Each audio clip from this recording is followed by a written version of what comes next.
I want to welcome you to another episode of the Vision Clarity Leadership Podcast. My name is Seth Yelorda, and I will be your leadership coach for the next 15 minutes, helping you become a high-performance leader who leads high-performance teams to make a high impact in the world. Now, we're on a mission here at Vision Clarity to help every person see themselves as a leader and to equip every leader to lead their teams with a big, bold, compelling vision. Each week through these podcasts, we release free tools and resources so that you can expand your leadership capacity and you can lead your team with a vision that will inspire them and ultimately change the world. And I would just ask that if you find this content valuable, that you would just honor me by writing a review or rating it wherever you consume your content. I am always looking for a 5-star review. And I would also ask that if you would just please subscribe, I would be forever grateful. It would mean the world to me also if you would share this content with your family, your friends, your colleagues, your team. We are on a journey here. And our journey is to build a community of visionary leaders with this podcast. And you sharing this content is one of the best ways that we can do that. So today I want to jump right into our leadership lesson. This last week, I had an opportunity to coach a leader, and this is a leader who has actually been having some trouble on their team. Now, what's interesting is that what I've come to experience in coaching is that most leaders have trouble on their team. So if you're listening to this and you feel like, man, I'm also having trouble on my team, I just want you to know that you're in good company.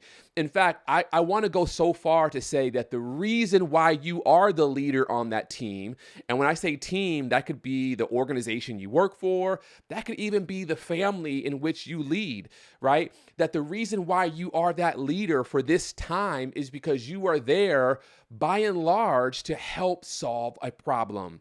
And so I was coaching a leader and they're having problems. It feels as though this person is losing influence with their team. In fact, their leadership style is rather different than their predecessor. Their predecessor was an individual who kind of connected well with the team and loved everyone and kind of went the extra mile and really developed just a collaborative working relationship where even though they were the leader, they did not mind going the extra mile and really probably doing some of those roles and some of those tasks and duties that people might think the leader shouldn't be doing. Like that was the type of leader that this person was, the predecessor.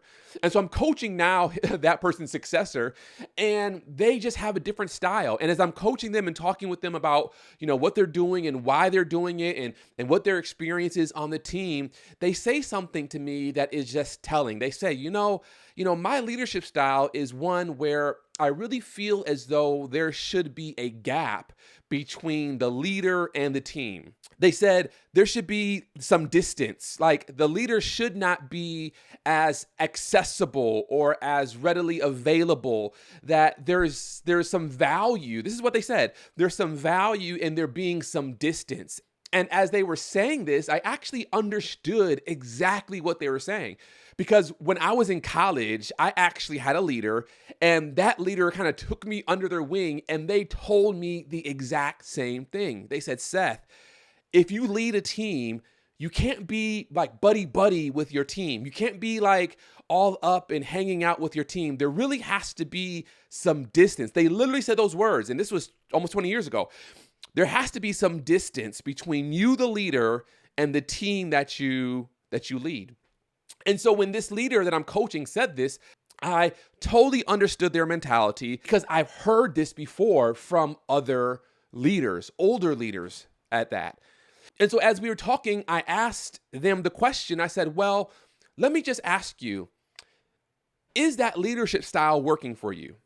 And I think that's the question that we really have to wrestle with is regardless of what your leadership style is, whether it is super collaborative, whether you are that servant leader, whether you are that leader that is kind of standoffish, whether you delegate a lot or you don't delegate a lot, like whatever your leadership style is, let's not jump into the conversation and start debating and wrestling with whether or not your leadership style is better than the others. Now, we do know from an academic and empirically tested, research-based perspective that there are certain leadership styles which do lead to better behaviors or more effective behaviors in your team. But setting that conversation aside, when you just look at your style, the question that you and I have to ask ourselves, not as academics, but just as everyday lay leaders, is what I'm doing effective?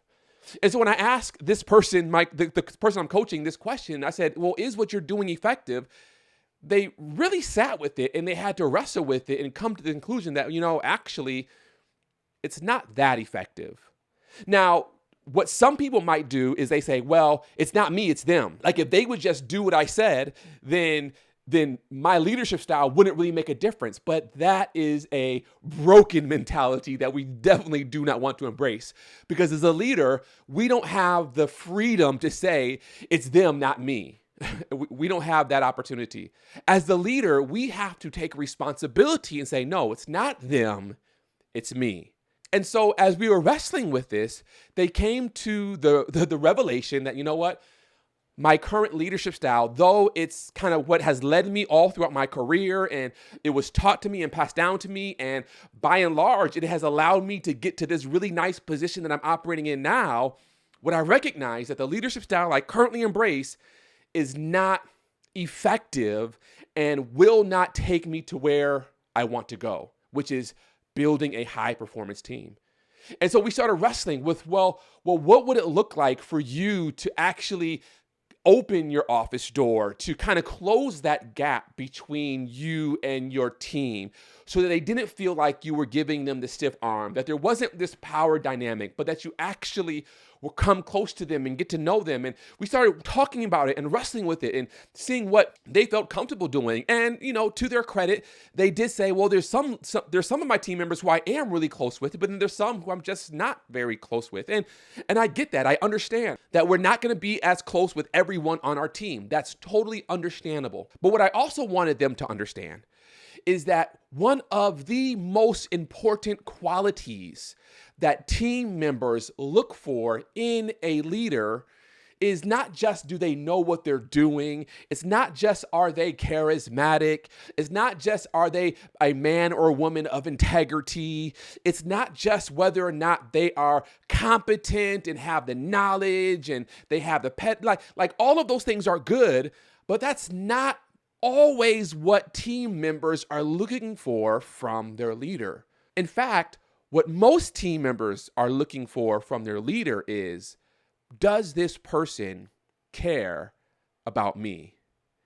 That's the question. So when you're leading, the question is, does your team experience you as a leader who genuinely cares about them?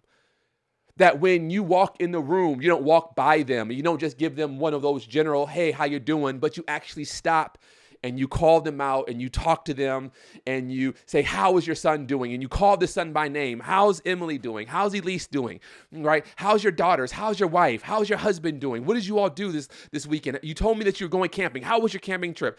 And that you actually, as a leader, take a genuine interest and concern in who they are as your team. Not simply just looking at them as individuals who work for you, but really looking at them as individuals that you work for.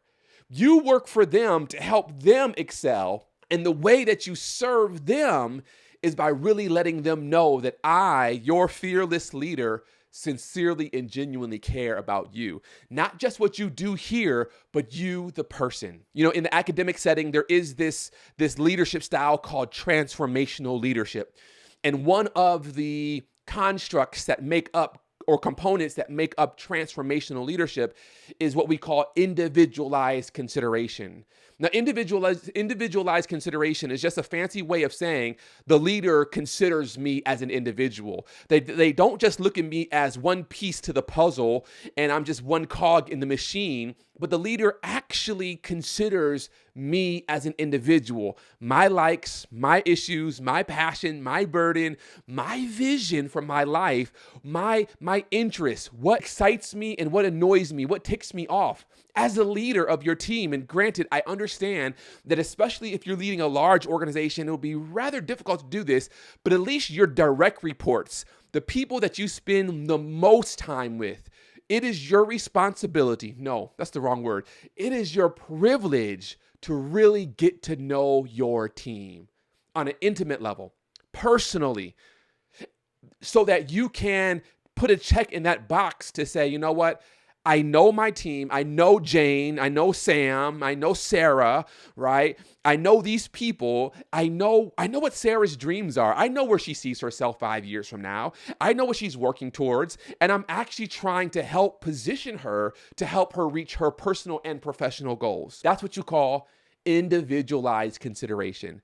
Now, granted, as an organization, you still have a responsibility to lead the organization. So I cannot sacrifice, the entire organization for one person. And that's not what I'm asking you to do. What I'm asking you to do is to consider the one person in light of the entire organization.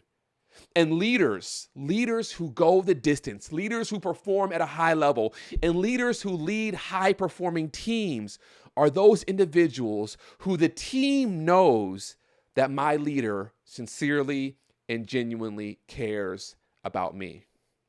And so as you go into work this week, as you meet with your team, as you talk and discuss and plan and strategize and troubleshoot and problem solve, as you're at home talking to your family and working with your kids, make sure you don't get so focused on you being the leader and making sure that they do what you say, and actually work to close that gap so that they will see you not just as their leader, but as the someone who sincerely cares about them. Listen, this is the Vision Clarity Leadership Podcast, and I just want to empower you and equip you to lead high-performing teams. And so if you found this session, this episode helpful, would you just please share it with some of your colleagues, some of your team members, some of your fellow leaders, so that we can spread the word and we can build healthy teams who are operating on a high level. Again, I'm your host, Seth Yelorda, and thank you so much for tuning in today.